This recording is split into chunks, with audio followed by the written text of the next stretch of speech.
संसाधनों की कमी से जूझ रहा है झुंझुनू का वन विभाग। जंगली जानवरों का लगातार आबादी क्षेत्र में आना जाना।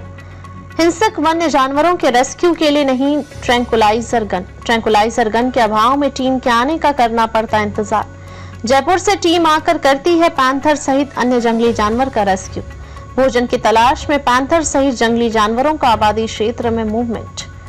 पैंथर सहित अन्य जंगली जानवरों के आबादी क्षेत्र में घुसने की घटनाएं बढ़ती जा रही हैं। बढ़ती घटनाओं के बावजूद झुंझुनू जिला सहित संपूर्ण शेखावाटी क्षेत्र में पैंथर सहित अन्य जंगली जानवरों को रेस्क्यू करने के लिए ट्रैंकुलाइजर गन तक नहीं है।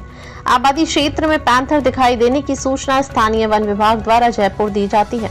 उसके 4-5 घंटे बाद रेस्क्यू की टीम मौके पर पहुंचती है। तब जयपुर से ट्रैंकुलाइजर गन लेकर टीम मौके पर पहुंचती है। तब तक जंगली जानवर एक स्थान से दूसरे स्थान पर चला जाता है। देखिए रिपोर्ट। झुंझुनू जिले के 20,000 हेक्टेयर वन क्षेत्र में सरकार द्वारा घोषित 5 कंजर्वेशन रिजर्व व 2 पैंथर सफारी है। इसमें से बांसियाल वन क्षेत्र खेतड़ी की पैंथर सफारी का 2 वर्ष पूर्व उद्घाटन हो चुका है। उदयपुरवाटी के मनसा माता पहाड़ी वन क्षेत्र में पैंथर सफारी विकसित करने का काम चल रहा है। मनसा माता कंजर्वेशन रिजर्व से नवलगढ़ के लोहारगल वन क्षेत्र में लगातार पैंथर आते रहते हैं। वन क्षेत्र का क्षेत्रफल सीमित होने व यहाँ रहने वाले अन्य जीवों के लिए भोजन व पानी की कमी के चलते पैंथर व अन्य वन्य जीव बार बार आबादी क्षेत्र में भोजन पानी की तलाश में आ जाते हैं। जहाँ कई बार पैंथर पालतू बकरियों व अन्य पशुओं को खा जाते हैं तो कई बार इंसानों पर हमला कर देते हैं। लेकिन आबादी क्षेत्र में घुसे जंगली जानवरों को वापस वन क्षेत्र में छोड़ने के लिए वन विभाग के पास ट्रैंकुलाइजर गन तक नहीं है। ट्रैंकुलाइजर गन चलाने के लिए प्रशिक्षित वन्य जीव विशेषज्ञ चिकित्सक को जयपुर से बुलाना पड़ता है, जिसमें 4 से 5 घंटे लग जाते हैं। हमारे यहाँ खेतड़ी में अभ्यारण्य जो बनाया गया है वो बहुत खुशी की बात है, लेकिन जो इनको जानवरों को छोड़ने के लिए अंदर जो जगह है वहाँ 4-4 फुट की दीवार है, मात्र ओनली 4 फुट की दीवार में जानवर कैसे रह पाएगा अंदर? वो तो बाहर भी आएगा, बस्तियों में घुस जाएगा।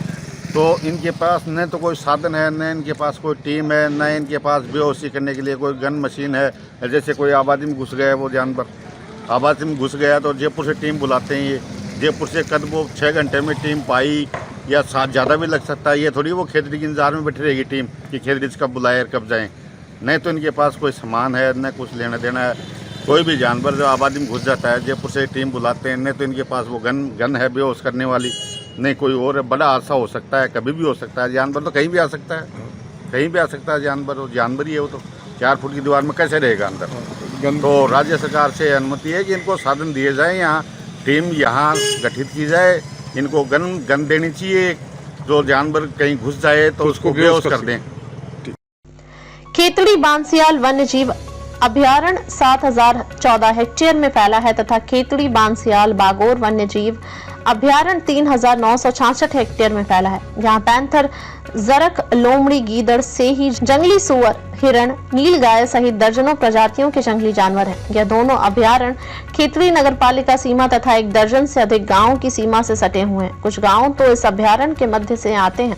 ऐसे में पैंथर सहित अन्य जंगली जानवर जब आबादी क्षेत्र में घुस जाते हैं तब वन विभाग की टीम रेस्क्यू के लिए मौके पर तो पहुंचती है, लेकिन उनके हाथ में ट्रैंकुलाइजर गन नहीं बल्कि डंडे होते हैं। पैंथर जैसे जानवर को ट्रैंकुलाइज करने के लिए जयपुर सूचना दी जाती है।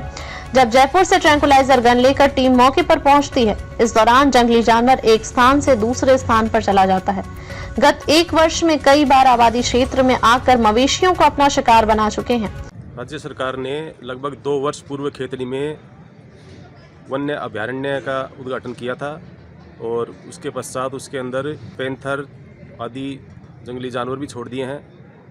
लेकिन उसकी जो 4 दीवारी है वो काफ़ी नीची है, इसके कारण से कई बार हिंसक पशु आबादी क्षेत्र में आ जाते हैं। और उससे भी बड़ी बात यह है कि इस 2 साल की अवधि में भी अभी तक वन्य अधिकारियों के पास में ट्रैंकुलाइज गन उपलब्ध नहीं करवाई गई है, जिसके कारण से आबादी क्षेत्र में घुसे हिंसक पशुओं को तुरंत ट्रैंकुलाइज नहीं करा जा सकता।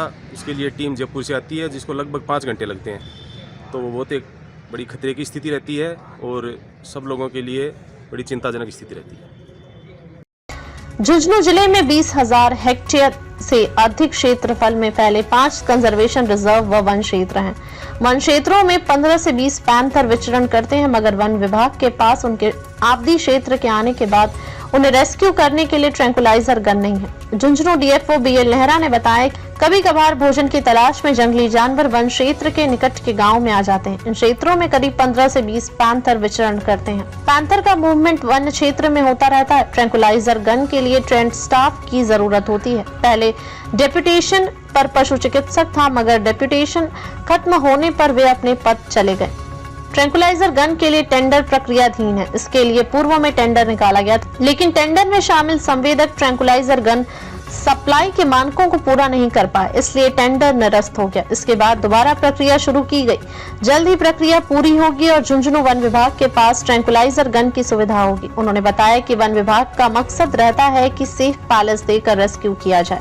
ऐसा है कि ट्रैंकुलाइजेशन गन के लिए क्या है कि ट्रेंड स्टाफ की भी आवश्यकता है। पहले हमारे पास डॉक्टर था और डेपुटेशन पे थे तो वो चले गए, और गन का जो टेंडर तो प्रक्रियाधीन है, हमारे टेंडर फ्लोट किया हुआ है, वो प्रक्रियाधीन है। हमारा उद्देश्य, जैसे फॉरेस्ट का उद्देश्य ये रहता है कि ट्रैंकुलाइजेशन गन होना एक रेस्क्यू का वो नहीं है, रेस्क्यू उसी से नहीं होता। हमारा जो मतलब फॉरेस्ट पॉइंट ऑफ व्यू से हमारा ये रहता है कि एनिमल यदि आसपास, जैसे फॉरेस्ट एरिया के आसपास है, तो उसको सेफ पैसेज दे के रेस्क्यू किया जाए, नहीं कि ट्रैंकुलाइजेशन गन से किया। आबादी इलाकों में तो वैसे तो क्या यदा कदा जानवर क्या है कि कई बार क्या है कि जैसे फॉरेस्ट एरिया में कहीं जब उनको प्रे नहीं मिलता है तो उस कंडीशन में आ जाता है। कई बार आपस में जो क्योंकि जो ग्राम है जो एडजॉइनिंग एरिया में बसे हुए फॉरेस्ट एरिया के नजदीक ही है, तो जानवर का भी ये रहता है कि आसपास जैसे उनको प्रे का संभावना रहती है ज्यादा मिलने की, क्योंकि अपन जानते हैं कि यहाँ प्रे में बकरियां वगैरह मोस्टली क्या है कि जो फॉरेस्ट एरिया के नजदीक बसे हुए गांव में काफी मात्रा में है, तो जानवर थोड़ा सा उसको सेफ प्रे मतलब इजीली प्रे अवेलेबल हो वहाँ कभी कभार यदा कदा आ जाता है। यदि ऐसा नहीं रेगुलर आने का ऐसा नहीं, 15 से 20 पैंथर तो अपने इस इलाके में विचरण कर रहे हैं।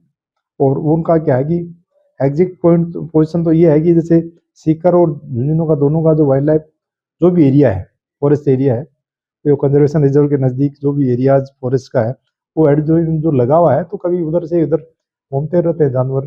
थोड़ा सा ये नहीं कि एग्जैक्ट अपन यहाँ फुल्ली मतलब ये कह सकें इतने यहाँ, वो उधर भी विचरण करते हैं, दोनों एरियाज में विचरण करते हैं।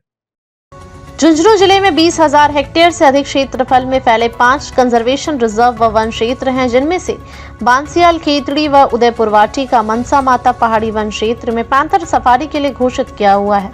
वन विभाग के पास ट्रैंकुलाइजर गन नहीं होने के कारण आबादी क्षेत्र में आने वाले पैंथर और अन्य हिंसक वन्य जानवरों का समय पर रेस्क्यू नहीं हो पाता है।